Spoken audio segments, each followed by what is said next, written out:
Lights, camera, Rolling. action. I feel the need for speed. Ow! Wax on, right hand. Wax off, left hand. Wax on, wax off. He taught me, keep your friends close, but your enemies closer. 106 miles to Chicago. We got a full tank of gas, half a pack of cigarettes. It's dark, and we're wearing sunglasses. Hi, I'm Joe, and this is the Filmjoe Podcast, where film talk happens.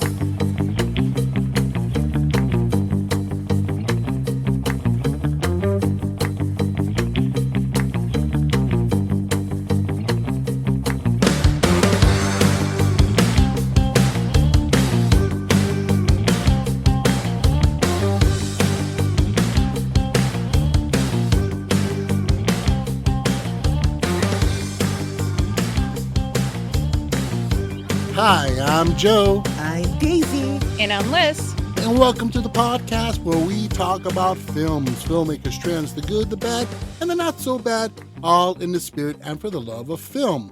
So, it is the 1970s.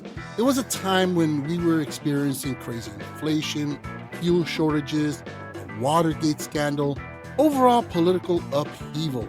And it was also the ending of the war in Vietnam. Change was abound. And film was also transitioning into a different era. The breakdown of the studio system, influence of the European New Wave movements in cinema, and it was also the first generation of film school graduates. Filmmakers like Brian De Palma, George Lucas, Steven Spielberg, Martin Scorsese, and Francis Ford Coppola, who all brought in new and innovative ways to tell stories that would change how we see, hear, consume, and experience films to this day. So this is the first part of the season where we will be covering films of the 1970s. Alrighty. So what do you guys think so far? I mean, of these 70s movies? I enjoyed these two movies. I mean, granted, they have that look to them, like they're boring and, the colors are kind of funky, and that's what kind of turns people off, I think, when they look into movies like this, they get turned off by just the way it looks and we don't give them a chance. So far, I'm digging it. Yeah. I mean, it's a lot of fun. I mean, again, you get to see where the genesis of a lot of devices and styles come from, the influence from the 70s. They're very blech. They're like just too slow motion for me, most of them. There are a few exceptions, but for the most part, like the colors that Daisy said, they're just blech. Yeah, very bland. Yeah, well, there's the definite desaturation of colors, which we'll get to, especially with one of the films we're covering. And I think that was kind of like to say, okay, look, life isn't that colorful, and it's not that bright and shiny. So I think it tried to mimic or evoke feelings of real life. So life isn't that yellow either, or brown. Yeah, well, it depends. You be in, LA on a smoggy day. Oh man. Oh man, but yeah, no. So I mean, it's very interesting overall. I mean, this trip into the 70s. By the way, you guys hear that Warner Brothers? They just announced 3 movies that they're greenlit. One is Beetlejuice 3. Ooh, okay. Yeah. Now we saw that one coming. Yeah. Are they having any of the original cast still in there? Oh, I'm sure. Yeah, Winona Ryder, the mom. Okay, then I'm in. Jenna. Yeah. I'm in. Yeah. They got my ticket. They got my money. Yeah. I thought the sequel was really fun. I thought it was cool. Yeah. I mean, it wasn't as great as the first one. It definitely, I mentioned it in a review I did earlier this year that it seemed, actually it was last year, wasn't it? Yeah, last year. And it just felt like there was 3 plots going on and they just kind of didn't work. But, the feeling was there and it was still a lot of fun. So, I'm down for Beetlejuice 3. Oh, absolutely. Yeah. Yeah. And they also announced Gremlins 3. Oh, take my money. Yeah. Yeah, Oh man. Oh hell yeah. and I think Chris Columbus, who directed the original one, no, he wrote the original script, and Joe Dante directed it. Basically, I don't know if Joe Dante is coming back to direct, but they did say that the only way they would do this if it's practical or majority practical effects. Yes, that's what I was just going to ask you. They're not going to CGI Snow they White better it, not. right? No. No, Yeah, and there's only one voice actor that could do Gizmo. yes, Howie Is he coming Mandel. back? Oh hell yeah. Yeah. So yeah, that's pretty exciting. I can't wait to see what they're gonna do with that. And finally, they officially said it's gonna happen. Goonies Part 2. See that Oh. I'm conflicted with that one. Well, Well- a lot of the cast are still alive, right? But I think Yeah. the villains aren't most of them dead? Yeah, the mother of the bank robbers, she passed away. Robert Davi, who was the older brother, Mhm. of the bad guys, he passed away. Oh shit. Yeah, I mean, but all the kids, they're still alive, and they're still kicking, and they're still doing really, really well. And they're relatively young. So I think what they're going to do with this, I've heard many ideas where they wanted to take this, where they wanted to make it, them passing the torch off to their kids and them becoming the legendary Goonies. So I act like I'm conflicted, but every single reboot they do, the new Punky Brewster, I watched it. The Fuller House, I watched it. But I'll sit here and have this fake little fight in my head like, is it worth it? Am I going to go? If it's an 80s movie, I'm going. The new Yeah. Punky Who we Brewster? kidding? I didn't watch that one. The new Punky Yeah. Brewster. It came out a few years ago. Soleil Moon Frye is an adult and she has a kid, and Freddie Oh. Prinze Jr. is in it. And it's Ooh, really okay. good. It's corny, but good. All right. I'll check it out. I was a Punky Brewster fan. Oh, she was my idol. Yeah. Oh, my mom loved her too. Well, You learn never keep the fridge doors on from that show. Sorry. Well, it's interesting. I mean, a lot of people, they criticize these. They're like, "Oh, these are just nostalgia, things that." There are actually. I That's mean, fine. What's wrong with that? yeah. I have no problem with that. I mean, the Karate Kid legacy. I am there already. I got my seat. I mean, Listen, he was my crush growing up. I loved Ralph Macchio. You know what though? Low key, I always had a crush on Johnny. Oh, the bad boy. Yep. Oh yeah. I'm sorry, William Zabka. Even like kind of old already, a little bit wrinkled. He's still hot. Yeah. I thought one of you guys were going to come out with Mr. Miyagi as your crush. No, but you know how weird it was seeing him do an interview, not in character, just with no Yeah. accent whatsoever. Yes. That blew my mind. Yeah, Yeah. well, he was on Happy Days. Yeah, he The was ri- the cook. No. Arnold. Yeah. I never Yeah, watched Happy Days. Oh no! Oh, yeah, he was the original. That's where he started. Mhm. But yeah, I mean, so I you know what? I know, these are just cash grabs, but I love them. It's fun. Yeah, Take my it money. is. Yeah, especially since all the big studio, big movies have been, like all the Marvel and DCEU movies have been sucking the oxygen out of the air. It's no wonder why Hollywood is kind of going to where movies were actually well done back in the 80s. Mhm. And kind of cashing in on that. So right now, I mean, I think we're seeing a resurgence of the legacy films, nostalgia films, and of course, the indie film is coming up a lot too. So, there's a lot of good stuff, which leads me to this. Recently, I've been watching way too many horror films. Oh Jesus! Gee, I wonder why. Oh man.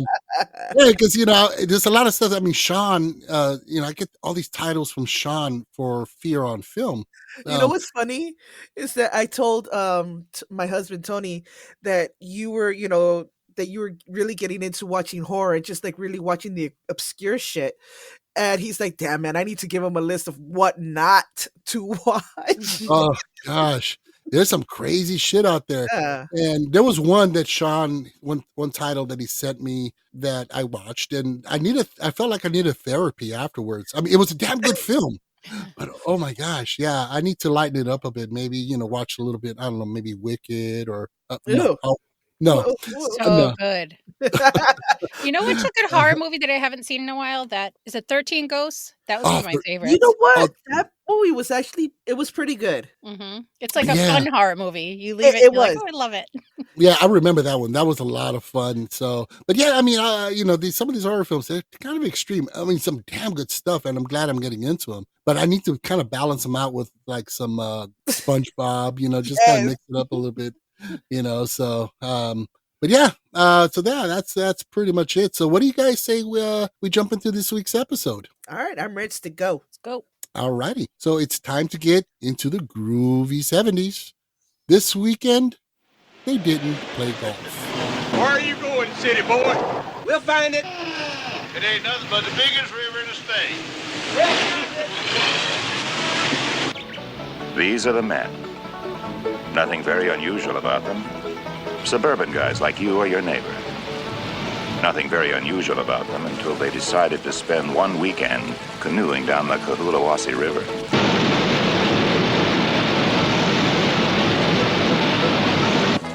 Ed Gentry, he runs an art service. Wife Martha has a boy, Dean. Lewis Medlock has real estate interests, talks about resettling in New Zealand or Uruguay. Drew Ballinger, he's sales supervisor for a soft drink company.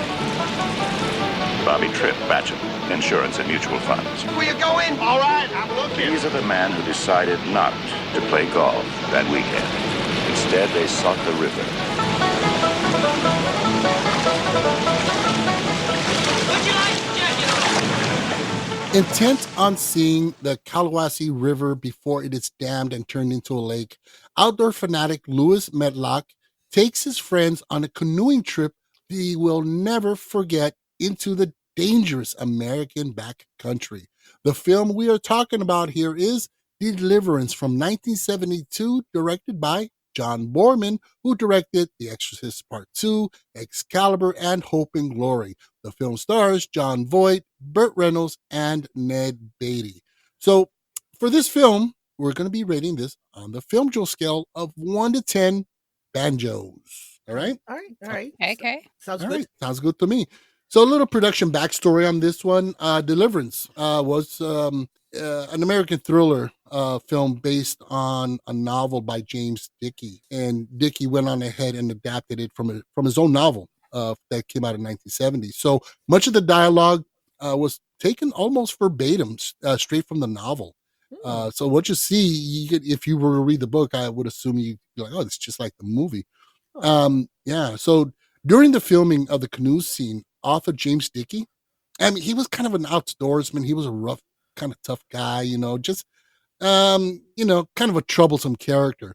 And so he showed up on the set one day. He was drunk and he got into a bitter argument with director John Boorman, who at that point had rewritten Dickey's script in many, he kind of rearranged a few things, and that pissed Dickey off. They went so far, they got into a fist fight, and Dickey suffered a broken nose and 4 shattered teeth. God, oh my God. Yeah.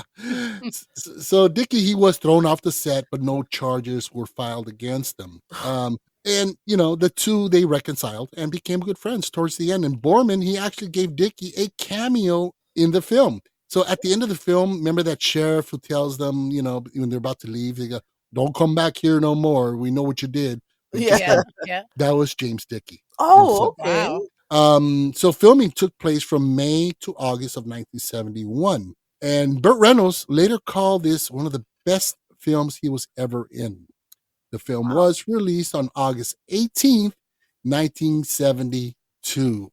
So let's get our takes on this. Daisy, what do you think? Is this first time watch for you?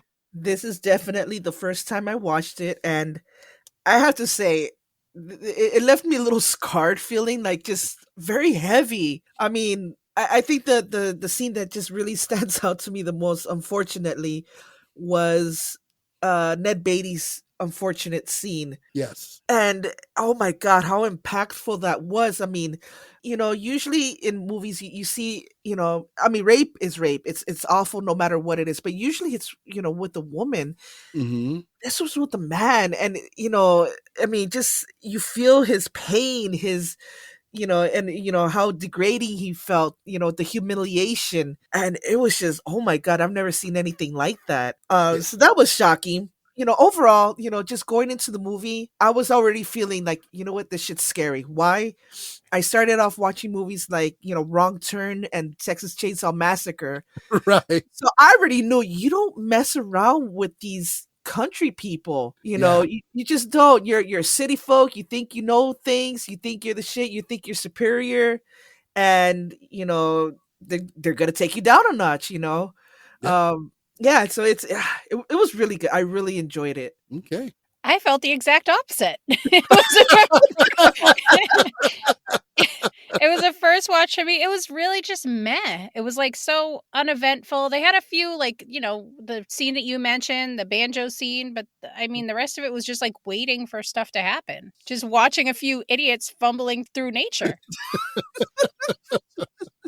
I think I just watched it in the wrong decade, maybe. Okay. Yeah, I agree. I think had I watched it, in the 70s when it first came out, I wouldn't have, already saw, the danger coming. I would have thought, oh, just, a couple of guys, going on a canoe trip. But yeah, and I heard that this movie is what inspired movies like Wrong Turn and Texas Chainsaw Massacre and The Hills Have Eyes. Yeah. It was definitely influence on it. I mean, for me, this is like, I think I've seen this maybe 2 or 3 times before. Mhm. And yeah, same as you, Daisy. I mean, I found this very impactful.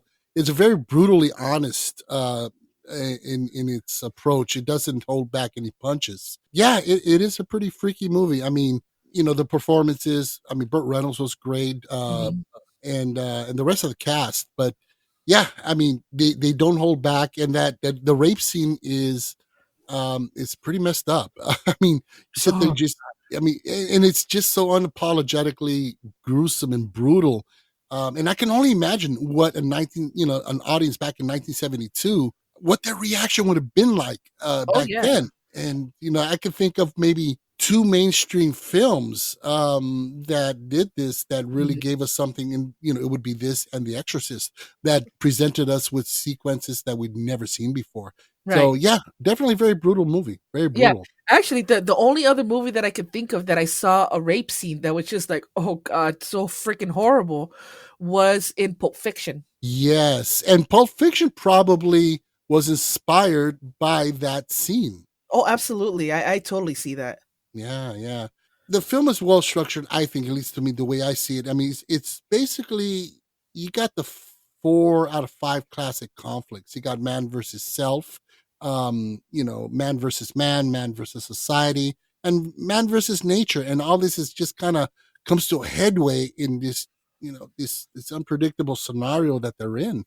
Mhm. And it's pretty impactful. I mean, you have, elements and thematic elements in there of how the encroachment of the city into the country, either the encroachment of city folk, or so you got elements that also here gentrification as well. Mhm. And but all this in light of, well, you know what, we are better than you. We need to dam up this river so we can make energy for the big city, because we're more important than you. And that's one of the things that's in there. And it comes across this statement with these 4 characters from the big city. They show up in this little town and they start pushing around their like superiority right off the bat, Mhm. and Yep. even making fun of these folks who are very humble. Very um humble. And it's sad because, yeah, what happened, because of their arrogance. But then at the end, when they've been through, hell and back, they're sitting at the table with these people who took them in. They're just really nice people, yeah. and Not all of them. You can't not all of take them. the squeal scene. Oh, Jesus. Oh, but God. but the same could be said for city folk. Mhm. Yep. We may be civilized, and all 3 of us, we live in big cities. We know that, yeah, we're quote unquote civilized, we live in big cities, but you got people who are worse than animals. In fact, to call these people animals is a disservice to an actual animal and Mhm. an insult. Actually, I don't live in the big city anymore. Oh, excuse me. You live in the sticks now, huh? I don't either. I live in a small town. But go ahead, Joe. Yeah, I don't want to correct you. Well, you know what's funny is that a lot of that scenery looks very familiar to where I'm at. Oh. It looks very much like that. There's like a huge river where I live, that's really close by. And I actually told my husband right before we started watching that movie, I go, "Damn, baby, you know what? We should go canoeing this year. Go rent a couple of canoes." I'm like, after watching this movie, I'm like, nope, that's all right. I'll pass. Oh gosh. But you know what's sad is that Deliverance, because I mean a lot of these country folk, I mean I've driven across many states and come to, driven through little towns like that, and for the most part, those folks are very welcoming, they're very humble. Mm. And but unfortunately Deliverance, they kind of did popularize this redneck nightmare trope that they're inbred and they're menacing and they hate city folk and so forth. Mhm. And that kind of did become a prevalent thing in the 70s and into the 90s and up to present, like Wrong Turn or any Texas Chainsaw Massacre. I've seen Texas Chainsaw Massacre, yeah. Yeah. And, very disturbing. And so people in the big cities are like, yep, that's how they are. But I mean, it kind of created a stereotype. It sure did. Yeah. It also, you see like how badass we think we are. I mean, like when Ed, he tries to kill that deer and he lines up the gun, he's about to shoot him. He just can't do it. Mhm. All talk and no action. But it's funny because he is the weakest link in the group initially. Ed is played by your favorite Liss, John Voight. He's so creepy. Yeah, he is a little weird. I mean, It's like Uncanny Valley on a person. Wow. Well, he even his daughter. Well, Angelina Jolie is his daughter, and Yeah, she's gorgeous. yeah, but also weird. I don't know if you guys remember this thing. It was a few years ago where she was hanging out with her brother, and there was some kind of weird vibe between the two. What the And hell? yeah, I remember yeah. the kiss. It was on some award show or something. They were like kissing on the lips. As grown adults. I Yeah. can see if you're like 1 and 1, like toddlers and you peck your brother or sibling because you don't know any better. But when you're like above a certain age, like just don't. Ugh. Now we're going back to the hillbilly folk. Sorry. Yeah, Sorry, I'm gonna get you canceled. Delete all that. I know. No, and in fact, I remember there was it was focused on how weird they were, that she would carry on her necklace a little vial with drops of his blood and him of hers. Oh. Do you have Yeah. Joe's on, Daisy? No. No. That's some freaking Game of Thrones shit right there. That's a fucked up shit. Oh, no, that man. is disgusting. Yeah, and I still am a fan of her work. I think she's good, but yeah, I mean, she is kind of a weirdo. She's extremely weird. Yeah. But aside from all that weird stuff, I mean, the film is beautifully shot. And like we talked about earlier about the desaturated color palette. And I think that was just a lot of films. And you'll come to see this in quite a few films in the 70s. They use that technique to kind of give it a more realistic look, in that, life isn't bright reds and bright greens. And, you got dull browns and dull yellows and blues look almost grayish. So, I mean, there was even a thing in the early 70s because we had color TV was like regular color, but a lot of shows were being filmed in this format called living color. And it was a dulled, more desaturated as well look to it. So it gave you the impression of more realism. And I never liked it, but you'd see a lot of these shows. I don't know if any of you remember, like on NBC, so, this show coming up, and it's filmed in living color. Yeah, I've And seen that. yeah, and it was a gimmick thing they kind of tried. It was cheaper, actually, to do shows in that format. A lot of soap operas were in living color as well. Really? And yeah. So, but in film, it works. At least for me, Does it kind it of. though? I think. Well, I think if you want to emote a certain emotion, bring something out.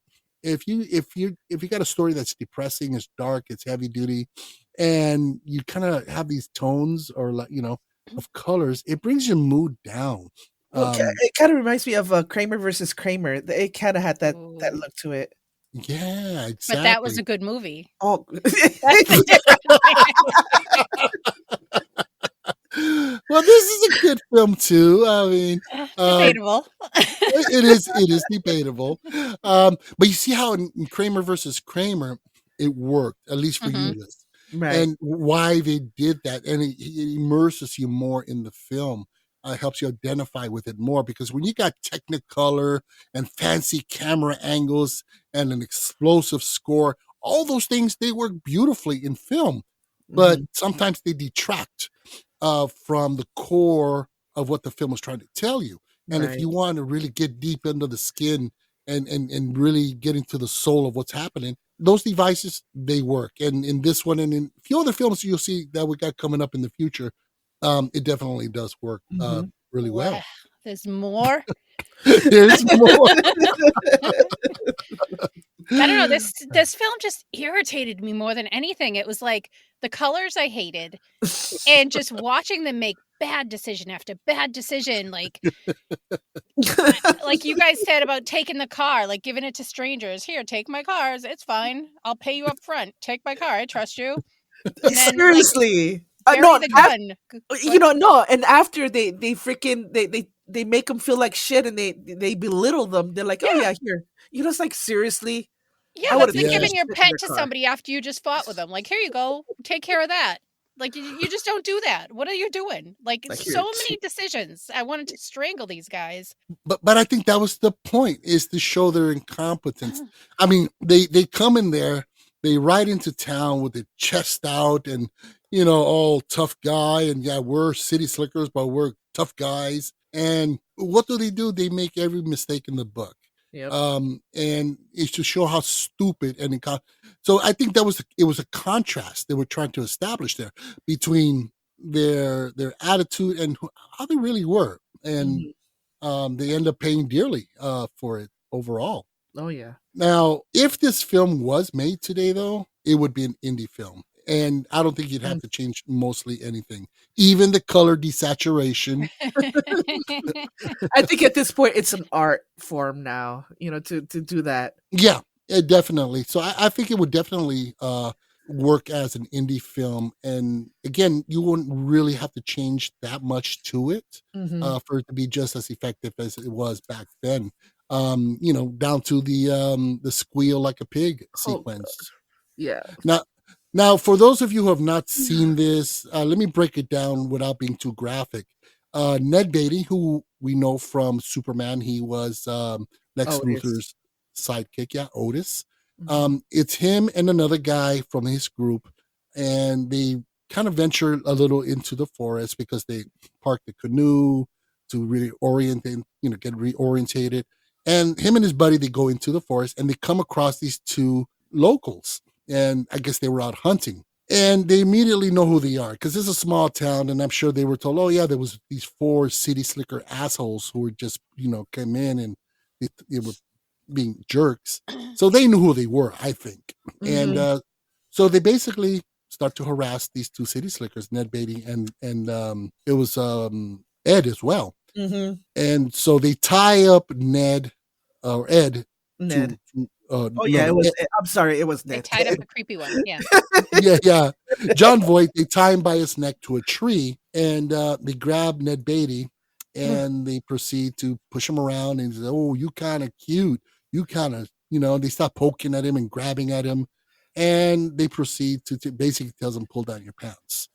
And what we have here is a heartbreaking scene of humiliation and just a pure terror. And he has this infamous line where he puts him on all fours. He goes, "Come on, boy, squeal like a pig." And it became an iconic line. One of those lines that's just horrible. So unfortunately for Ned Beatty, this was his first film. And what's sad is that I'm sure he was excited and proud of the fact that he was part of a John Borman production with Burt Reynolds and John Voight, who was also a big star at the time. So it was a big deal for him. So he does this film. When it was released and everything, of course, that was one of the most standout elements of the film, was the rape scene that everyone was talking about. And Ned Beatty couldn't walk, 5 meters down the street without somebody yelling him, "Oh, hey, squeal like a pig, boy, squeal like a pig." That's fucked up. Yeah, and it broke him. It really hurt him deeply. That he even, he was on some show. He wrote an article on how devastating and it affected him. I mean, imagine he's out with his wife or his parents, and some jackass comes out and yells that at him. It's kind of like you go, "Wow, I'm very proud of what I did, but I wish I hadn't done it at the same time." So yeah, exactly. Well, Ned, if you're out there, I always remember you as what was his name again? Otis. Otis. Oh, that's fucked up. I didn't mean to do that. It's like, we'll remember you. You were, what's his name? Yeah, what's that movie? Yeah, we remember you. Wow. I didn't mean to do that. I'm so blonde. Wow. Okay. So, oh man. but yeah, that was pretty sad. So, so let's get into the budget and the box office on this one. So, budget at the time of production was about $2 million, and that's about $32.2 million in today's money. Box office was about $64 million, which is about $488.5 million in today's dollars. So close to $500 million. Wow. So it did really, really, really well. Reviews and scores. Roger Ebert of the Chicago Sun-Times, he felt mixed about the film. He gave it 2.5 out of 4. He basically said, admittedly effective on the level of simple adventure, had good performances, particularly from John Voight and Burt Reynolds. However, he also wrote that Deliverance totally fails in its attempt to make some kind of significant statement about its action. It's possible to consider civilized men in confrontation with wilderness without throwing in rapes, cowboys and Indian stunts, and pure exploitative sensationalism. So he kind of dug some of the aspects of it, but the message, he wasn't on board with it. So IMDb, it's at a 7.6. Metascore, it has a score of 80. Rotten Tomatoes, critics score 89%, with an audience score of 82%. And Letterbxd has it at 3.9 stars out of 5. Interesting. Yeah. So sequels and remakes, there were none. So let's go on ahead and move on to our ratings. Daisy, you go first. Okay, so I really enjoyed it. I think the pacing was, pretty good, especially since a lot of movies in that time were really, had slow pacing. This one was pretty decent. It was very creepy and really left a lasting impression on me. I'm going to give this movie an 8.5. All right, right. Fair enough. All right. Liss. So now I'm the jerk. In contrast to what Daisy said, No. I thought the pacing was terrible. To me, it was very uneventful. It was the banjo, sexual assault, and then one goes in the water, and that was like the end. I would give it 2 banjos as a score. I did not care for it. I'm sorry. All right. No, hey, fair enough. Gotcha. No, you're not the jerk in the group. I mean, the wet blanket maybe, but no. Oh, my goodness. No, you know what? If it's not for you, if it doesn't connect, if it doesn't resonate, it just doesn't. And that's fair enough. I respect that. Yep. So I thought it was pretty shocking. It was unforgiving, and it was just brutal. And it doesn't hold back any punches, especially, which is impressive for a film, especially from that era. So I'm going to give this on the Filmjoe scale. I'm going to give it 8 out of 10 banjos. Very good. Very good. All right. So let's move on to our next one. If he's crazy, what does that make you? Why do you think they might think that? Don't make a bit of sense to me.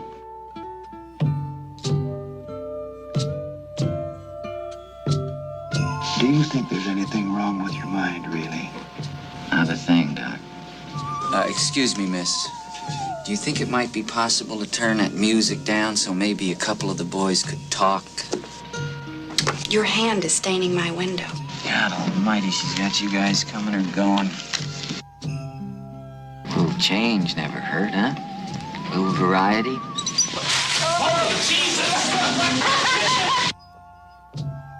Oh, come on. You're not gonna say that now. You're not gonna say that now. You're gonna pull that henhouse shit now. When the vote, the chief just voted, it was 10-9. Now, I want that television set turned on right now! I don't think he's overly psychotic. I want something done! I think he's dangerous. In the fall of 1963, a Korean War veteran and criminal pleads insanity and is admitted to a mental institution where he rallies up the scared patients against the tyrannical nurse. The film we are talking about here is One Flew Over the Cuckoo's Nest from 1975, directed by Milos Forman, who brought us Amadeus, The People vs. Larry Flint, and Man on the Moon. The film stars Jack Nicholson, Louise Fletcher, and Michael Berryman. So for this film, we're going to be rating this on the Filmjoe scale of 1 to 10, lobotomies. Lobotomies. Really nice show. Hopefully that does not get me canceled. Basketball, juicy fruit, anything. That's fine. Yeah, but lobotomies has such an impact. God, it really does. Jeez. Literally, right? Okay.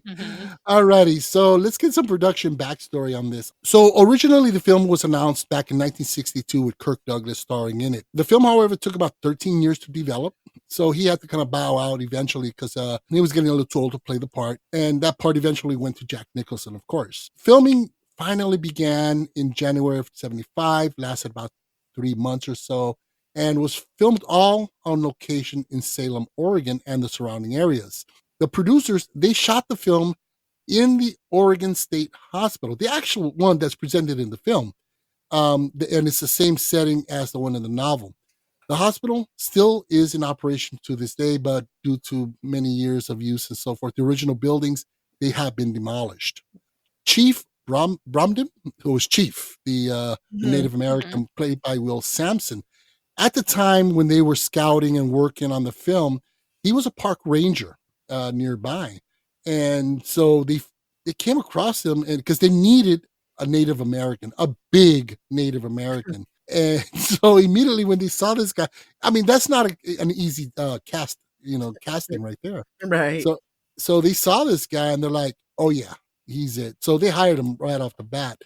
Milos Forman, while doing the film, and I don't know if you guys caught this, there's a sense of realism in a lot of the general shots, people just doing their shit. And that's because Forman, he would roll cameras on the cast when they didn't know that they were filming, so he can capture that moment. So he got a lot of authenticity off of that. Louise Fletcher, who plays Nurse Ratchet, was so disturbed by her own performance that she couldn't watch the film for years. Oh, wow. Yeah. And so finally the film was released on November 19th, 1975. So, okay, Daisy, first time watch, seen it before. What are your takes on this one? It's my first time watch. Always heard about this movie.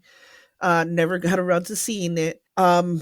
Wow, this movie was just, it was awesome. It was beautiful, sad. It was funny. I mean, just so many elements to it. It was a very interesting view on how mental institutions are run.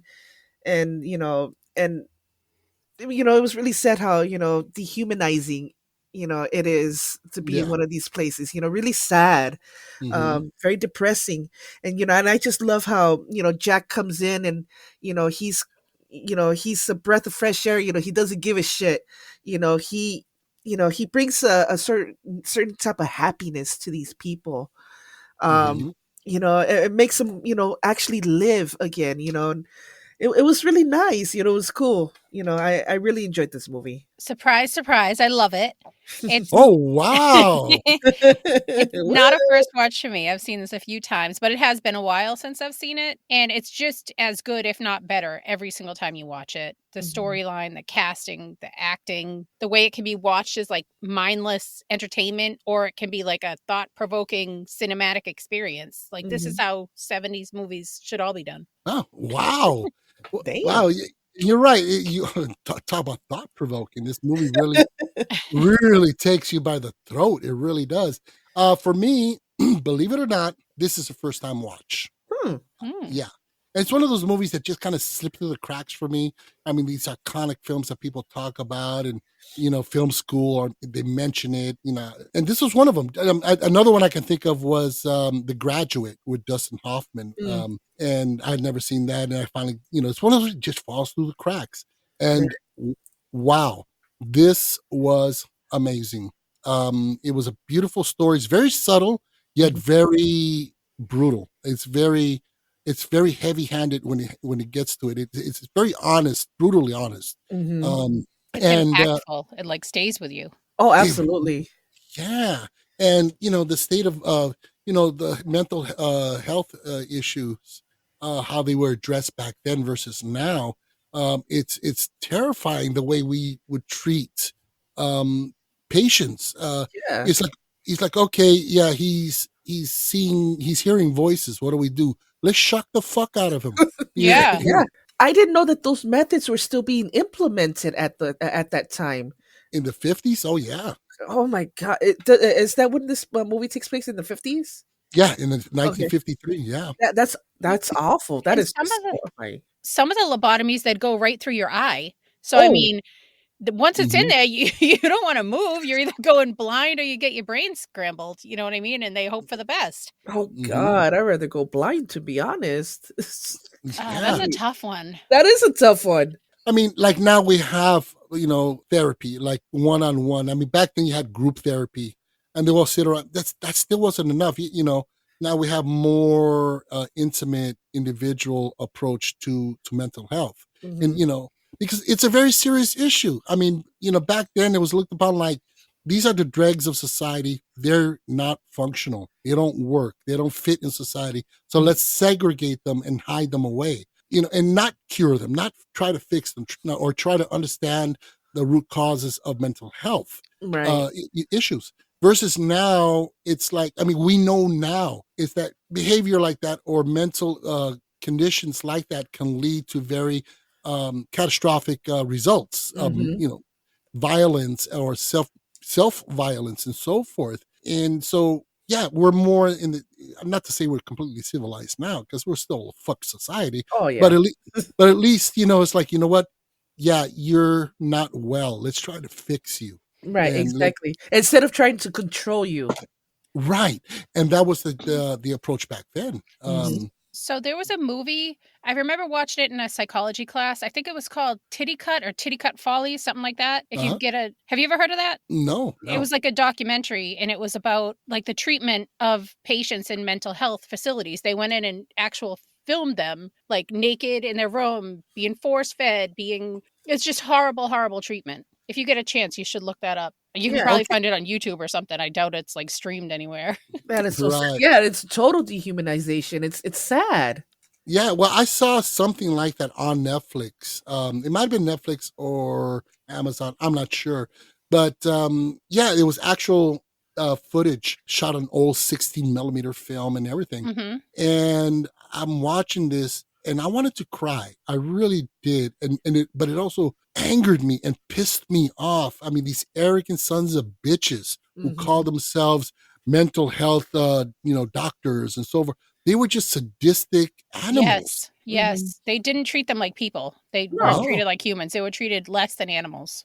Yeah. Well, there's a scene after there was like a party that went on, and basically they're all freaking passed out and asleep, and these orderlies, I guess. Yeah, they come by and they start shaking the shit out of the beds, waking them up just like horribly. It's like, my God, these people have mental issues. Why would you wake them up like that? No, they were acting like correction officers, like they were in there with inmates. Exactly. Yeah, exactly. It's awful. It was so sad. Yeah, films like this is a film that should be revisited and re-released, especially now, because right now we are in a culture of trying to understand and being more sensitive towards the issue of mental health. And this movie needs to be on the forefront and come out so that we see where we were and where we are now and where we need to be, because we still need improvement in that area in our society. Oh, definitely. Even after the COVID thing, all those kids that got stuck at home, I think I've seen just friends and family, like a huge uptick in like depression, anxiety, everybody, because the kids didn't get to interact how they're supposed to. So I think if ever, now is the time it should be, like you said, revisited. Oh, absolutely. Yeah. And like you said, Liz, they suffering from depression, since COVID and so forth. And, they have to readjust to, quote unquote normality. Yeah. And, these issues, if unattended to, if you don't pay attention to them, they can and do evolve, Definitely. and get worse. Mhm. Or manifest into a substance abuse problem. Exactly. Right. And and you see in this film, which haven't seen documentaries on mental health, and so forth from that era. It's a lot of it seems pretty accurate, and you see a lot of patients there. You go, they're not that messed up, Right. but because of the system, they end up really worse off. Yep. I know they were so messed up back then. They used to like chuck friggin' wives in there if they like weren't giving it up to their husband enough. They'd be like, "Oh, she's crazy." Oh, no way. Yeah, they're psychotic back then. Salem bitch trials.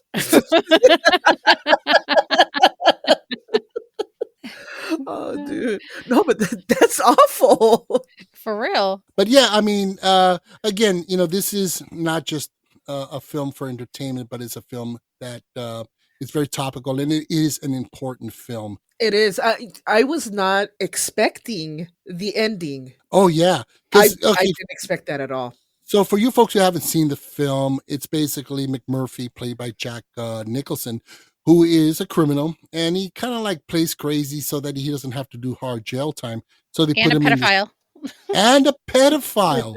That's right. I forgot about it. He's like, well, she said she was 15. She looked whatever. No, that's not cool. So he gets in there. He's kind of like a free spirit, wild card. And, he sees what this system is doing to people, their freedoms taken away, and, the humanization and the institutional control on these patients. He sees it all. Right. And, to him, it's like sanity versus insanity. It's like, fuck, these people who running the place are crazier than the people in it. And so what does he use? He confronts, the authority, and he uses the power of laughter to make that connection with others, and have a more human connection with his fellow patients. Mhm. And it doesn't bode well with the powers that be, especially Nurse Ratched, who basically puts the pressure on him and eventually has him lobotomized at the end of the film. And that was heartbreaking. Yeah. And there's this one beautiful sequence, this one set up in the film. There's this one patient, they call him Chief, the Native American, who's like 6 foot plus, and big dude, doesn't speak a word. And Nicholson is actually able to break through, and they become very close, and they like brothers almost. And so at the end of the film, when Nicholson is lobotomized, Chief sees this and he's like, okay, he basically smothers him and takes him out of his misery. Mhm. And it's a heartbreaking scene because he tells him, he's like, you're going to be free. We're going to get out of here. And he smothers him and he breaks out and leaves. And yeah. That was, oh my God. Yeah, I was not expecting that. I'm like, I really thought he was gonna, break out of there, but no, he broke out of there in a totally different way. And he played such a devious character the whole time about faking being like, you know what I mean? When he was shock treatmented before and he came back and he pretended like he was crazy, it Yeah. left you Yeah. almost thinking like, did he actually get lobotomized? Is he actually okay? Like he Right. had that going for him through the whole movie. You didn't know what he was up to, good or bad. And I Yeah. love that about him. Perfect Yeah. choice. He They was couldn't have had a awesome. better actor. Yeah. Oh God, yes. Jack Nicholson is he's Oh, amazing. yeah. I think this has to be one of his greatest roles. I mean, up there with The Shining. Mhm. And and that's to say, I mean, the man has an amazing filmography of work that he's done, but this has to be one of his best. Absolutely. Yeah. But what's interesting, and I even love the way they foreshadowed Chief's escape, and because Mhm. earlier on there's this huge contraption for that It's like a sink. it's like a sink or something for water, and Nicholson he has all the other patients around him. They're all hanging out talking. He's like, "Yeah, I'm gonna get the fuck out of here. I bet you I can do this." And he goes, "Oh yeah, how you gonna do it?" And he points at this huge porcelain sink apparatus, and he goes, "Yeah, I'm gonna lift that thing. I'm gonna fling it out the window, and I'm getting the fuck out of here." And they're like, "Oh yeah, you can't do it." "Oh yeah, how much you want to bet?" So he tries, and he's pushing, and he's huffing, and he's puffing, and he can't get it up. Oh, he can't. And he blew the house down. Yeah, sorry. Yeah. Anyway, he can't lift this thing. Is too much for him, and they all start laughing at him, and he walks away, kind of shrugs it off. He goes, "Yeah, but you know what? At least I tried." Mm-hmm. And they all get silent. And I think he knew he couldn't lift that thing, but he was Right. trying to make the point, if you don't even try, then what's the point? And Yeah. so later on, when Chief sees McMurphy, who's been lobotomized, and they've incarcerated him in his own body, he smothers him and he takes, quote unquote, takes him with him in spirit, I guess. He goes to the same sink apparatus and does lift it and throw it out the window, just like McMurphy told him he would do himself. Right. Mhm. Yeah. I mean, just an incredible film. I mean, just chock full of elements and themes, that resonate so deep. I mean, social pressure and shame, the emasculation and sexuality element, Mhm. you know, and the sacred nature of the individual, in conformity and freedom. This movie just has so much going for it, and With the it's perfect amount of comedy in there too, just Oh, to keep you absolutely. engaged. Oh, yes. yeah, and just amazing performances. You got Danny DeVito, Christopher Lloyd, and Jack Nicholson, and just so even Nurse Ratched. Oh, She was yeah. amazing. Yep. Louise Fletcher, she was amazing in it, and it's Mhm. sad that she couldn't watch this film. I mean, Wow. because of how. But you know what? That's just a testament of how what an amazing actress she was. Oh, absolutely. Yeah, she killed that role. Yeah, and she killed McMurphy. So Hey, too soon, too soon. Alrighty, so let's get into the budget and box office on this. The budget at the time was about $4.4 million, and in today's dollars, that's about 26 million. Box office at the time of release was about 163.2 million. That is about 968.3 million, just shy of $1 billion. Wow. Wow. Yeah. Reviews and scores.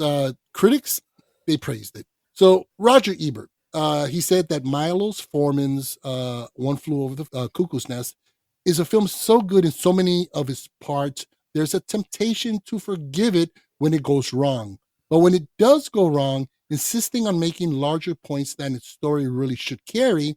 So at the end, the human qualities of the characters get lost in the significance of it all. And yet there are those moments of brilliance. So he kind of he praised it kind of, but kind of, Yeah. I'm gonna shut up. yeah. But check this out. Later in years, Roger Ebert, he ended up putting this film on his list of greatest movies. Wow. Because he So, actually watched it now. Yeah, no shit, it's one of those films. For some, it just takes time for it to gestate and to grow on you, and to you kind of revisit it, and it never leaves you, and you reevaluate and go, you know what, this was brilliant. And I've come across films like that that initially I'm like, well, this is dog shit. And then later on, I'm like, whoa, hold on a second, So IMDb, it's sitting at 8.7, has a Metascore of 84. Rotten Tomatoes has a critic score of 93% with an audience score of 96. And Letterboxd, and Letterboxd has this at 4.4 stars out of 5.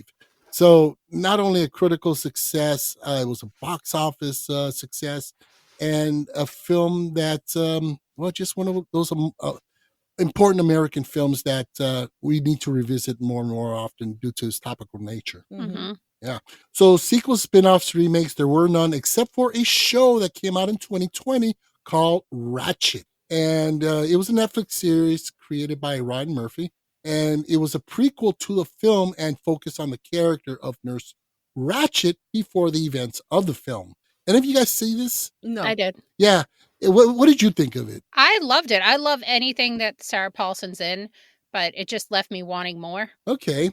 Yeah, it didn't, I think it only got one season. And I liked it. I liked its quirky style, cinematography. It was a pretty trippy little show, but I didn't feel that connection with the series. Maybe I was just trying too hard. Well, do you watch American Horror Story? No. Because it has that same kind of vibe, some of the same cast in it. So that's what I was kind of waiting for it to grow into the... And on that, you have like 8 episodes where nothing really happens. Then it's like, all right, now we're into the good stuff. Right. Okay. Yeah, I mean, it was good. And like you said, Sarah Paulson, wow, she's amazing in anything she does anyway. Mm-hmm. So, alrighty, so let's get into our ratings. Daisy. So I thought this was a brilliant movie, true classic. Awesome acting. The cast was amazing. I am going to give this 10 lobotomies. Wow. Whoa. I really enjoyed the hell out of this movie. I thought it was awesome. Wow. Okay. Nice. Liss. This film to me is perfection with a bittersweet ending. It leaves you with all the feels. It's 10 lobotomies for me too. Wow. Ooh. Let's see if I can continue that. Well, to me, it was, it was just a heartbreaking snapshot of the state of mental health treatment in a different era. It's just pure brilliance. The cast, the script, the direction, the tone, everything. And like you said, Liz, perfection. Mm-hmm. So I'm going to give this 10 out of 10 as well. Ooh, 10 across the board. Perfect 10. Love it. In fact, you know what? Historically, I think that might be our first 10 straight across, huh? Yeah, it is. Wow, okay. Yeah, no, you can't give it any less. I mean, just an amazing film. So yeah, it really was awesome. I'm glad we got to, cover this movie. Yeah. So you see, Liz, the 70s weren't all that bad. There's a few in there. Yeah. Trust me, I think next week's you're going to enjoy. I don't know about the other one, but which here's a segue right there for next week's episode. So join us next week as we continue our journey into the 1970s with a very special guest, Shannon Maltabano of Sinful Cuts. We've been trying to get her on for a long time, and we're so happy that she'll be joining us. And we are going to be covering The Exorcist, just for Liss, from 1973. I don't like it.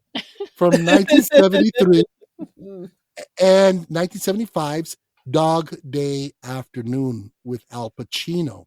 So 2 really interesting, really gritty 70s films. And Liss, do you have enough supply of holy water?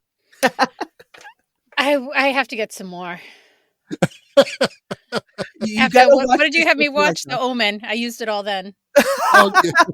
You got to watch it with the lights off. I don't know about that. Surround sound. The lights off. You know what? I'll have the lights off, but I'll have my curtains open and I'll be watching it at noon. Nice. How about that? Fine. All righty. So, folks, don't forget, make sure you join us for that really interesting, fun, and horrific episode. And we really hope you enjoyed the show. Please help to support the podcast by giving us a 5-star rating. Leave us a good review. Or another way to support us is simply to just subscribe and or follow us on Amazon, Spotify, iHeartRadio, Deezer, Audible, Boomplay, or wherever you get your podcast fix. You can also catch me on my monthly horror podcast called Fear on Film with Sean O'Connor, where we cover all the latest in horror films, all the gruesome and morbid stuff. It's available on all the same platforms. And as for Liss, you can catch her on her podcast, Ouch, was that a ghost? On Patreon, Spotify, Amazon, and most platforms where you get your creepy and weird podcast fix. Also, don't forget, check us out on Instagram, YouTube, Threads, TikTok, and I am now on Letterbxd. So check that out. And we're also on Blue Sky. You can check out all of this stuff. They're in the LinkTree in the show notes below. Be sure to click on it and check out all that cool stuff. You can also contact us directly by email to thefilmjoepod@gmail.com. We'd love to hear from you, get your feedback, insults, hate mail, beratement. but please send us good stuff. We prefer the good stuff, right? Okay. So, well, that's about it, right, guys? I think so. So, with that being said, I'm Joe. I'm Daisy. And I'm Liss. And this is the Filmjoe Podcast, where film talk happens.